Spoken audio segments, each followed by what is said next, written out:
বগুড়া ৪ আসনের কাহালু ও নন্দীগ্রাম এলাকায় নির্বাচনকে কেন্দ্র করে বিএনপি ও জামায়াতের নেতাকর্মীদের মধ্যে ব্যাপক সংঘর্ষের ঘটনা ঘটেছে।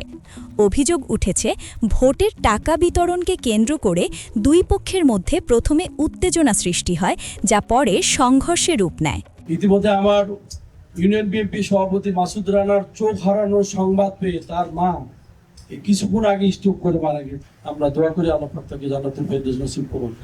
পুলিশের উপস্থিতিতেই মাসুদকে মেরে তার চোখের মণি বের করে দেওয়া হলো। পুলিশ সেখানে বলেছে যে আপনারা যা করেন আমরা এগুলো বলতে না, আমরা চলে আসি। পরিস্থিতি দ্রুত অবনতি ঘটলে এলাকা জুড়ে চরম উত্তেজনা ছড়িয়ে পড়ে। সংঘর্ষের এক পর্যায়ে বিএনপির এক কর্মীর চোখ উপড়ে ফেলার অভিযোগ ওঠে। ঘটনাটি মুহূর্তেই পুরো এলাকায় তীব্র প্রতিক্রিয়া সৃষ্টি করে। এ খবর পেয়ে আহত কর্মীর মা হৃদরোগে আক্রান্ত হয়ে মারা যান বলে জানা গেছে। এতে পরিস্থিতি আরও উত্তপ্ত হয়ে ওঠে এবং দুই পক্ষের মধ্যে পাল্টাপাল্টি ধাওয়া ও হামলার ঘটনা ঘটে।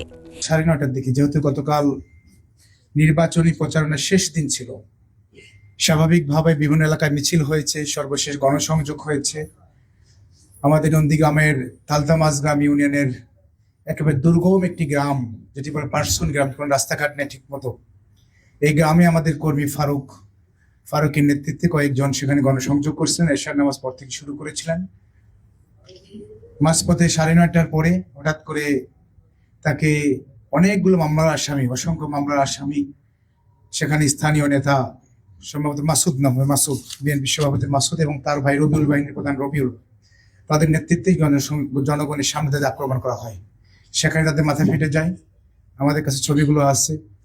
তো এরপরে তাদেরকে সেখানকে মারতে মারতে তাদের বাড়িতে নিয়ে যাওয়া হয়। বাড়িতে নিয়ে সেখানে দড়িতে বেঁধে রাখা হয়। এ ঘটনার জেরে কাহালু অঞ্চলে বিএনপির নেতাকর্মীরা জামায়াতের নেতাকর্মীদের ওপর হামলা চালিয়েছে বলে অভিযোগ রয়েছে। ধাওয়া পাল্টা ধাওয়ার পাশাপাশি কয়েকটি বাড়িঘর ভাঙচুরের ঘটনাও ঘটে। উভয় পক্ষই একে অপরের বিরুদ্ধে দোষারোপ করছে। বিএনপির দাবি, তাদের কর্মীর চোখ জামায়াতের নেতাকর্মীরাই উপড়ে ফেলেছে। অন্যদিকে জামায়াত এ অভিযোগ অস্বীকার করে পাল্টা অভিযোগ তুলেছে যে সংঘর্ষে উস্কানি দিয়েছে বিএনপি। পরিস্থিতি নিয়ে পৃথকভাবে সংবাদ সম্মেলন করেন বিএনপির পদপ্রার্থী মোশাররফ হোসেন এবং জামায়াতের পদপ্রার্থী মোস্তফা ফয়সাল। উভয়েই নিজেদের অবস্থান তুলে ধরে প্রতিপক্ষের বিরুদ্ধে কঠোর অভিযোগ আনেন। ফলে রাজনৈতিক উত্তেজনা আরও তীব্র আকার ধারণ করে।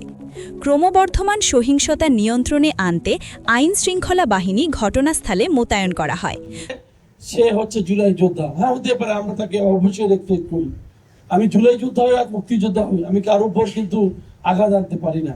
ডক্টর মোস্তফা ফয়সাল এগুলো পূর্ব পরিকল্পিতভাবে করেছে। ঘটনা ঘটার সঙ্গে সঙ্গে হাসপাতালে গিয়ে সে মিথ্যাচার করেছে, আমরা নাকি কোটি কোটি টাকা দিয়ে ভোট কিনছি। প্রশাসনকে আমরা জানিয়েছিলাম যে বিভিন্ন এলাকায়, এই তালতামাজগ্রাম সহ বিভিন্ন এলাকায় অনেকগুলো অস্ত্রধারী নেতারা আছেন, যে প্রকাশ্যে অবৈধ অস্ত্র নিয়ে ঘোরাফেরা করছেন। মামলার ওয়ারেন্টভুক্ত আসামিরা আছেন, তাদের গ্রেপ্তার করা হচ্ছে না। এই বিষয়গুলো আমরা প্রশাসনকে জানানোর চেষ্টা করেছি। এবং আপনারা দেখেছেন গতকাল একজন বিএনপি নেতা একটি পিস্তল সহ অ্যারেস্ট হয়েছে, গ্রেপ্তার হয়েছে। একটি পিস্তল সহ গ্রেপ্তার হয়েছে। কিন্তু তার মতো অসংখ্য রয়েছে, ডজনের ওপর ডজন রয়েছে যারা এরকম অস্ত্র সহ ঘোরাফেরা করছে। একজন সম্ভবত অ্যারেস্ট হয়েছে মাত্র।